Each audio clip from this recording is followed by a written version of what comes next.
Hello students, today we will discuss a very important topic, that is cyclone and anticyclone. इसके क्या mechanism है, इसके लिए हमें पहले समझना होगा कुछ सामान्य नियम, जैसे ताप और दाब का क्या संबंध है, और हवा जो है वो उच्च दाब से निम्न दाब की तरफ चलती है या फिर निम्न दाब से उच्च दाब की तरफ चलती है, और साथ ही तापमान का और दाब वायु दाब का क्या संबंध है। सबसे पहले तो एक कंसेप्ट मैं क्लियर करना चाहूँगा कि वायु दाब जो है वो क्या है। वायु दाब, इस शब्द से ही आप समझ सकते हैं कि वायु जो है वो एक तरह से हम वायु कह सकते हैं, गैसों का मिश्रण है, और इसमें ये पृथ्वी पर दबाव डालती है। और क्योंकि जो एटमॉस्फेयर हम हमारे चारों तरफ जो आवरण है उसे पर्यावरण कहते हैं, और उसमें जो वायु है वो उसमें थोड़ा भार होता है, और उसी वायु के भार को, उस भार से जो दबाव डलता है उसे वायु दाब कहा जाता है, और उसका ताप और दाब से विपरीत संबंध है। आप इस डायग्राम से इजीली समझ सकते हैं। वायु हमेशा उच्च दाब से निम्न दाब की तरफ चलती है। इसका कारण मैं स्पष्ट कर देता हूँ। आप ये मानकर चलें कि आगे की स्लाइड में भी हम डिस्कस कर लेंगे कि सबसे पहले देख लेते हैं कि पवन क्यों चलती है, फिर उसमें हम क्लियर कर देंगे कि हवा उच्च दाब से निम्न दाब की तरफ या निम्न दाब से उच्च दाब की तरफ क्यों चलती है। आप इसे ऐसे देखें कि ये जो सूर्य है, और किसी भी स्थान पर सूर्य की किरणें जब पड़ती हैं, और जो स्थान सूर्य के बिल्कुल नीचे आता है वहाँ पर तापमान अमूमन ज़्यादा मिलता है। ऐसे में सूर्य ताप से पृथ्वी की जो हवा है वो गर्म होती है और गर्म होकर ऊपर उठती है, क्योंकि कोई भी चीज़ होती है वो यदि गर्म होगी तो वो हल्की हो जाती है, और हल्की होने के फलस्वरूप ऐसे उस स्थान की हवा ऊपर उठेगी। एक बार मैं फिर से बता देता हूँ, सूर्य की जो किरणें हैं वो किसी स्थान पर यदि सीधी पड़ती हैं तो उस स्थान की वायु गर्म होकर हल्की होती है, और हल्की होकर ऊपर उठ जाती है। अब ऐसे में इस स्थान पर शून्य वायु का अभाव है या बहुत कम वायु है, और कम वायु है तो उसका दबाव भी कम है। तो ऐसे में इस स्थान की पूर्ति करने के लिए कहीं आसपास से जहाँ पर उच्च वायु दाब है वहाँ से पवनें चलकर आती हैं। तो ऐसे में हमें क्लियर हो गया, दो कंसेप्ट क्लियर हो चुकी कि जहाँ पर सूर्य का ताप ज़्यादा होगा वहाँ निम्न दाब होगा, और ताप ज़्यादा होने के कारण गर्म हवाएं ऊपर उठेंगी और इनकी जगह उच्च वायु दाब वाले क्षेत्र से हवाएं चलने लगेंगी। ऐसा ही कुछ मैकेनिज्म साइक्लोन के साथ है। आज यही टॉपिक हम डिस्कस करने वाले हैं। साइक्लोन के साथ भी ऐसा ही होता है। सामान्य हवाएं जो चलती हैं या आंधियां जो चलती हैं उसके लिए पिछली कंसेप्ट थी, साथ ही ये कंसेप्ट यहाँ भी लागू होती है। जैसे साइक्लोन जो हैं वो मोस्टली जो हैं, स्पेशली ट्रॉपिकल साइक्लोन जो उष्णकटिबंधीय चक्रवात हैं, उनकी जन्मस्थली ये समुद्री माने गए हैं, और यहाँ के जो द्वीप हैं और इस क्षेत्र में जब भी ताप बढ़ता है तो इस तरह के साइक्लोन्स उभर कर आते हैं। सबसे पहले हम देख लेते हैं कि साइक्लोन क्या है। साइक्लोन एक ऐसा क्षेत्र है या वो वायुदाब का केंद्र है जहाँ पर निम्न वायुदाब मिलता है, और वहाँ पर हवाएं बाहर से अंदर की तरफ चलती हैं। ये सामान्यतः गोलाकार, अंडाकार और वी आकार के होते हैं, और किसी की स्थान की जलवायु को काफ़ी हद तक प्रभावित करते हैं। चक्रवात ऐसी कंडीशन है जिसमें केंद्र में ताप अधिक होता है, ताप अधिक होगा तो वायुदाब कम होगा। ऐसे में बाहर से अंदर की तरफ हवाएं चलती हैं, जैसा कि हमने पिछले स्लाइड में देखा था। उच्च वायुदाब से हाई एयर प्रेशर से लो एयर प्रेशर की तरफ हवाएं चलती हैं, और कोरियोलिस बल के कारण ये ऐसे सर्कुलर होके चलती हैं, पहली स्लाइड में आपने देखा होगा। और हवाओं पृथ्वी तल पर व्यापारिक पवने जो हमने पिछले वीडियो में पढ़ा था, उन व्यापारिक पवने और पछुआ पवनों के प्रभाव में आकर के ये हवाएं और साइक्लोन्स आगे बढ़ते हैं। तो आइए देख लेते हैं कि चक्रवात कितने प्रकार के होते हैं। चक्रवात दो तरह के होते हैं। चक्रवात वह है जिसमें हवाएं बाहर से अंदर की तरफ चलती हैं। तो चक्रवात दो तरह के हैं। उष्णकटिबंधीय चक्रवात जो उष्णकटिबंधीय क्षेत्र में चलते हैं। उष्णकटिबंधीय क्षेत्र ये है, यहाँ से 0 से 30 डिग्री नॉर्थ एंड साउथ। इन क्षेत्रों में ट्रॉपिकल साइक्लोन मिलते हैं, उष्णकटिबंधीय चक्रवात। और दूसरी तरह के जो चक्रवात हैं वो है शीतोष्णकटिबंधीय चक्रवात। इस तरह के चक्रवात 35 डिग्री से 60 डिग्री के बीच में बनते हैं और इनकी दिशा पछुआ पवनों के कारण इधर यहाँ से इस तरफ होती है, साउथ वेस्ट से और नॉर्थ ईस्ट की तरफ। सबसे पहले हम ट्रॉपिकल साइक्लोन को देख लेते हैं और लास्ट में इसे डिस्कस करेंगे, एंटी साइक्लोन को। ये इससे विपरीत स्थिति है। पहले साइक्लोन देख लेते हैं। साइक्लोन दो तरह के हैं, ट्रॉपिकल साइक्लोन और टेम्परेट साइक्लोन। ट्रॉपिकल साइक्लोन का क्षेत्र ये है, ये वाला क्षेत्र।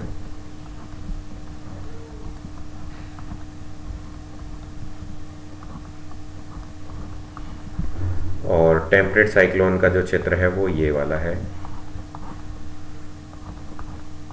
हालांकि इन क्षेत्रों में साइक्लोन बहुत कम आते हैं, नाम मात्र के। और एंटी साइक्लोनिक कंडीशन को आगे देखेंगे। ट्रॉपिकल साइक्लोन के लिए आप इधर डायग्राम में देख सकते हैं, जब साइक्लोन आते हैं तो इस तरह की भयावह स्थिति उत्पन्न हो जाती है। काफ़ी मूसलाधार बारिश होती है, साथ में तेज हवाओं के साथ में काफ़ी जान माल को नुकसान होता है।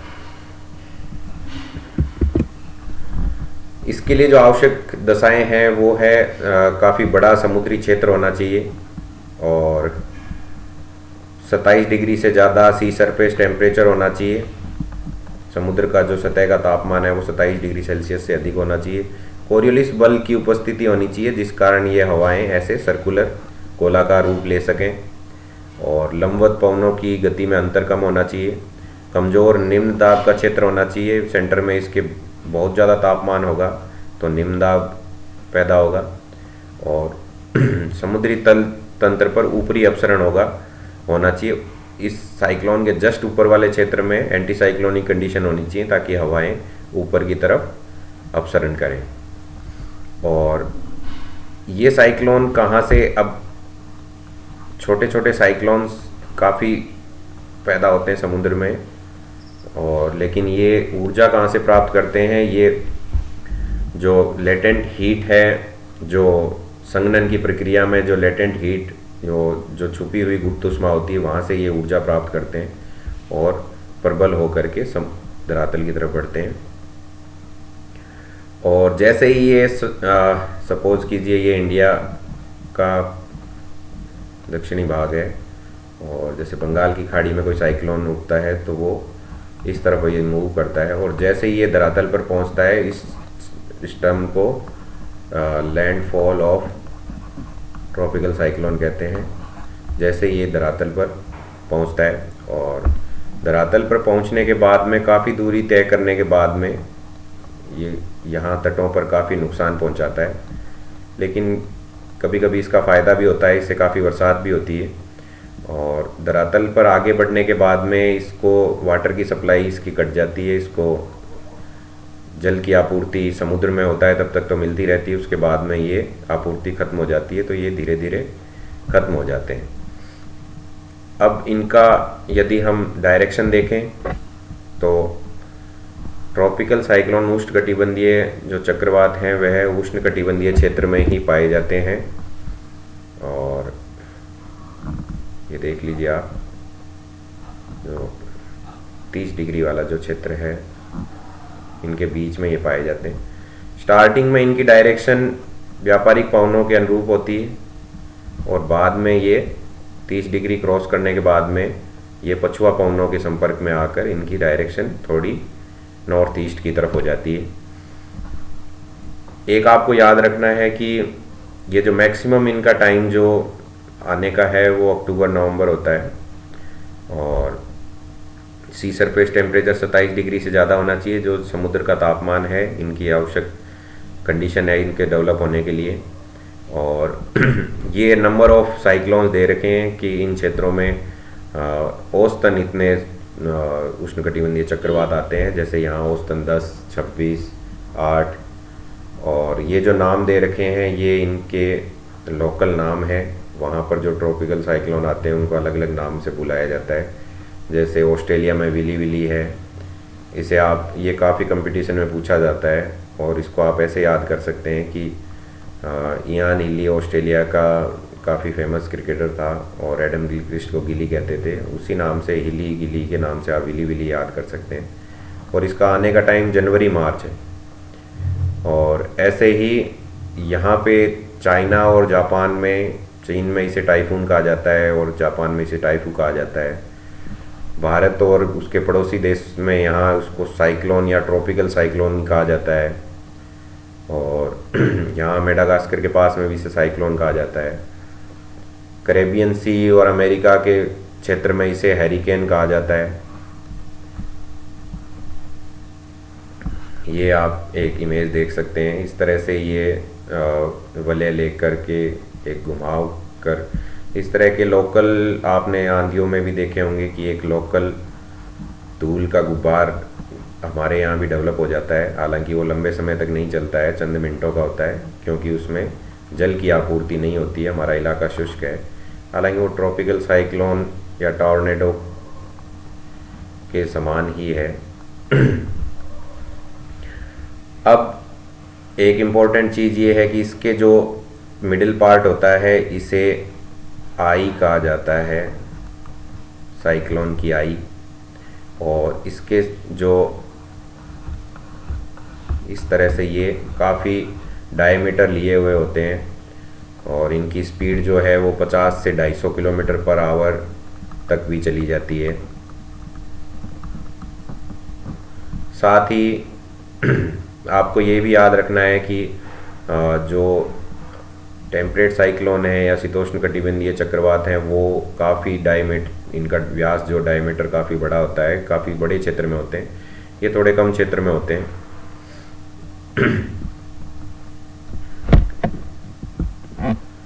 अब देखते हैं दूसरी तरह के चक्रवात को।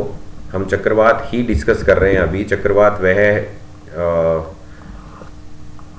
कह सकते हैं वह क्षेत्र है जहाँ पर हवाएं बाहर से अंदर की तरफ चलती हैं और ये व्यापारिक पवनों और जो पछुआ पवन हैं उनके प्रभाव में मूव करते हैं। इनका जो क्षेत्र है वो 30 से 65 डिग्री के बीच है, ये वाला क्षेत्र। ऐसे में यहाँ पर जो चक्रवात होते हैं उनका मैकेनिज्म सिर्फ ये वाला क्षेत्र है, यहाँ पर तो ऊष्मा ज़्यादा है क्योंकि सूर्य जो है वो इसी क्षेत्र में रहता है मोस्टली और सूर्य की किरणें इन क्षेत्र में डायरेक्ट रहती हैं। और यहाँ पर थोड़ा सूर्य की किरणें तिरछी पड़ती हैं। ऐसे में ये क्षेत्र, और यह तो बहुत ज़्यादा शीत क्षेत्र है, ऐसे में यहाँ से जो ठंडी हवा और यहाँ से रिलेटिवली थोड़ी गर्म हवा, ये दो वायु राशियाँ जब मिलती हैं तो ऐसे में वाताग्र पैदा होते हैं। वाताग्र आपने पढ़े होंगे और उस वाताग्र के फलस्वरूप ही इस तरह के साइक्लोन उत्पन्न होते हैं। मैकेनिज्म सेम है, इसमें भी हवाएं बाहर से अंदर की तरफ चलती हैं। और इस सिद्धांत को जो बर्कनीज ने दिया था,